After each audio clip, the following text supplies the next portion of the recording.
पुण्यातील राजकीय हालचालींना वेग आलेला पाहायला मिळतोय। अजित पवार अचानक बारामती हॉस्टेलमधून रवाना झालेले आहेत। पोलीस संरक्षण, पोलीस ताफा काहीही न घेता अजित पवार एकटे रवाना झालेत। अजित पवार नेमके कुठे गेले असा प्रश्न आता उपस्थित केला जातोय।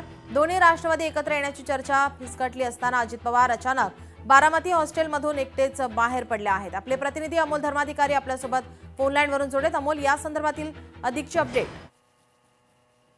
खरं तर अजित पवार हे सकाळपासून बारामती हॉस्टेलमध्ये होते आणि आता अजित पवार बारामती हॉस्टेलमधून बाहेर पडलेले आहेत। पण महत्त्वाचं म्हणजे कोणताही ताफा न घेता अजित पवार हे बारामती हॉस्टेल वरून निघालेले आहेत आणि त्यामुळे आता ते नेमके कुठे गेलेले आहेत हे पाहणं महत्त्वाचं आहे। काल आपण पाहिलं की दोन्ही राष्ट्रवादी एकत्र येण्यासंदर्भातल्या चर्चा होत्या, मात्र त्याच्यामध्ये ती युती फिसकटल्याची चर्चा सुरू झालेली होती आणि महत्त्वाचं म्हणजे महाविकास आघाडी सोबत राष्ट्रवादी काँग्रेस शरद पवार पक्ष हा पुन्हा बैठकीला गेलेला होता आणि त्यामुळे अजित पवार यांच्या राष्ट्रवादी नेमके काय करणार, ते कसं लढणार अशा बाबतचे प्रश्न उपस्थित झालेले होते आणि त्यामुळे आता अजित पवार हे नेमके कुठे गेलेले आहेत ते मात्र गुलदस्त्यात आहे। नेमके आज दिवसभरात आणखी काय घडामोडी घडतात का हे सुद्धा पाहणं महत्त्वाचं असणार आहे।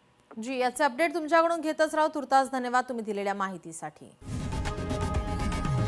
लोकशाही मराठी ऐका, पहा, जागरूक रहा।